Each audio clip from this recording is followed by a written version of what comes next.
To get up for every game, you got to get up for every practice. If you don't, you'll get your ass beat. That was Kirby Smart talking to ESPN, talking to Chris Lowe about the Dogs, practice habits, all those sorts of things. I think it's really one of the most important things. When you talk to guys at Georgia about playing at Georgia, when you talk to people around the program, when you talk to people that know what they're talking about, not just sort of a well-informed person, but someone that really has insight into it, they will let you know that the practices are what separates Georgia from everybody else in the nation, in the SEC, whatever you want to call it. That's how you get to the point where you've got 3 losses in 3 years or whatever it is, or 2 losses in 3 years. I can barely keep up with the losses because there's so few.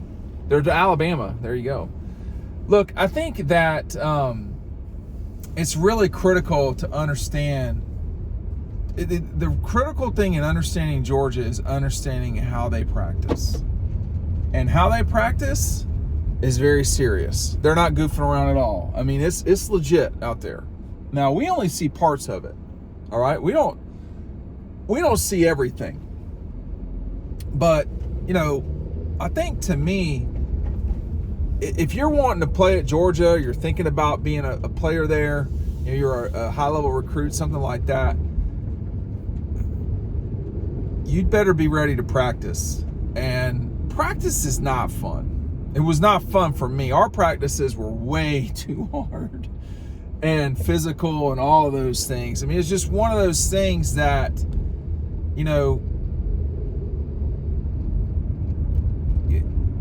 the hard part about practice is, in that moment, you're going so hard and you don't see the result right then. That to me was what it is, or was, whatever, however you want to describe it. But at Georgia, I mean, you are more likely to really kind of be challenged at practice than anywhere else. I remember not that long ago, Kirby was talking about Ernest Green and him going up against really good pass rushers at Georgia, like not at other places, but at Georgia when he was playing, as he wanted to really be good. And there's really no better place to get better than on the practice field in Athens these days in college football. It doesn't preclude you from losing games. It doesn't. But it wins you a lot. I mean, like, if you're going 13-1 or whatever Georgia was this year, was it 13-1? Is that right? That's a lot of wins. Let's not act like that's not a pile of wins. I mean, how many people in the country had 13 wins this season? But I think what separates them from everybody, and we're going to see if this affects Alabama or not. I think it will, but I don't know. We're going to see if, what Alabama's been doing for such a long time that Georgia does as well. We're going to see if that hurts them. My guess is it does. But him saying, hey, that's how you get your ass beat, it's exactly right. I mean, I think I'm the person that covers Georgia that talks about practice more than anybody else. And, I know there's an old Allen Iverson thing. When you're in the NBA, we're talking about professional basketball versus the development of college football and playing in the SEC. Those are two very different things. Those are not the same.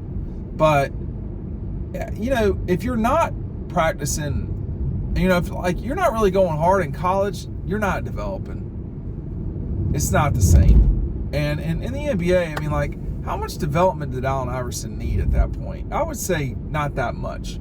But even still, that was not the point. I mean, he was still working on stuff. That wasn't the point. The point was some other stuff. But for him at that press conference. But at Georgia, if you're going to go on and on about practice, that is how they get better. That's how Christopher Smith moved from some guy. There was no point in talking about Christopher Smith because he wasn't playing in meaningful downs, to being an All-American. He became an All-American. That didn't happen during, time. That happened during practice. Period. That's all there is to it. That happened during practice. That happened during the time when, he was going up against, George Pickens and, Lawrence Cager and all these guys that would be future NFL players. That's who Christopher Smith was going up against. You think about Nazir or Devontae Wyatt was a first-round draft pick out of nowhere. How did that happen? Well, it wasn't magic. It wasn't magic. It was the way they practice. And I want to talk about another thing here that he talked about in the lead up to that's how you get your ass whipped. You can't just turn it on and off. Now, you can't. But the problem is, too, and then if you gave Kirby truth serum, the problem in addition to that, though, is it's hard to get up every single time. I can tell you right now, it's hard to be ready and up for every practice. It is hard to do that, man, particularly when you're 19 or 20, like you just came off a huge win at Florida, for instance. You're down in Jacksonville and you beat the Gators, you jump in the stands, that's a big deal game for them. And every time they come back to Athens after beating the Gators in Jacksonville, if the next game's at home, it takes them a second or two to get going. Now, lately those have been games against Missouri, but what I'm trying to articulate better, or even the South Carolina game in 2017, they had not beaten Florida since 13, and they come back against South Carolina, a good South Carolina team. That was a 9-4 Carolina team with Will's first year. They beat Michigan's brains in later that season. That was a good team.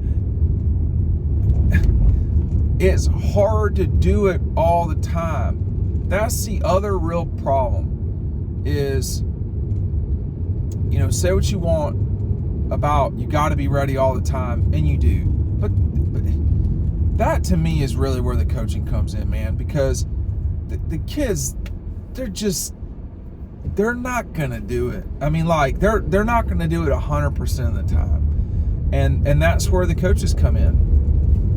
And that's why I think that, the staff at Georgia really needs to be given credit for the way in which they attack development. I mean, not just recruiting, but development of the kids, the way that they structure practice, the way that, he talks in this interview with Chris Lowe about they've got a lot of older players on this team. And they do, like, Nazir, Warren Brinson, when you think about Tate Ratledge, Xavier Truss, these are old guys. These are 22-plus-year-old players that have played. They don't need to practice more, right? They need to practice right, but they don't need to go hard the whole spring. Like, the problem with that is, you want to keep good habits, but you've got young players too that have to go, but they got to go hard. Like, they're not Tate Ratledge. They have not done this before. They don't know where, I don't even know. They don't know how to get to what was the Georgia Square Mall. They don't know how to get across campus on a bus. They don't know anything. Let alone how to practice. So that's the balance for Georgia too, is how are we going to do, how are we doing this? Like, what's the right way to structure practice so that everybody is developing, the guys that need to develop are developing, and we're not risking injury to, Tate Ratledge, enter the name of anybody who's been around the block for. Dylan Bell had a good spring last year. Carson Beck had a good spring last year. Yeah, they need to have good springs this year, but they don't need to go so hard that their tongue is hanging out, at the end of spring practice. Like, they need to get refined practices. In the end, so that to me is the balance for Kirby and that staff is, how are they supposed to really do this with 85? They got 85 guys on scholarship. How are they supposed to develop Lawson Lucky? Lawson is not where he will be. He was a guy that had to step up more when they're All-American, perhaps super, their best player in college football, the superstar of the Dogs, Brock Bowers, got hurt. That's when Lawson Lucky's reps mattered even more. Well, he's not where he's going to be in 2 years. He's just not. So you've got to get Lawson Lucky ready. How do you do that and not like burn up Urisit or burn up. Really, Oscar Delp's been around for a while now too. So there's no reason you got to be careful with the way you go about doing things along the way, and that's challenging, man. I mean, I think that's something that Kirby and them, I think, do a really good job of, is thinking. I mean, that's the way I'd put it, is they think about what they have to do. How are we going to do this? How are we going to do that? And how we're going to develop. Like Malachi Starks has stuff to work on, but not nearly as much as KJ Bolden. And you don't ever know when KJ Bolden's really going to matter in 2024. But he's going to matter in 25 and 6. And he may well matter immediately against Clemson in 24, which we don't know, That's the part that's, like when you think about Sammy Brown, my guess is Sammy Brown at Clemson, he's going to have to play and play quick. Like the development of Sammy Brown is going to be on the job. That's not how it works at Georgia. So the practices really matter at Georgia a lot. And it's not that they don't matter at Clemson or South Carolina or Florida or Alabama or wherever else, but the circumstances are different because of the recruiting work that Georgia's done over this time. But I thought that was a great quote. And I can't remember it. I'm not going to say it exactly right now because I don't have it right in front of me. But it's, if you're not up for practices, you're not going to be up for games, and that's how you get your ass beat. Yes. The challenge is being up for practices. That's not always fun.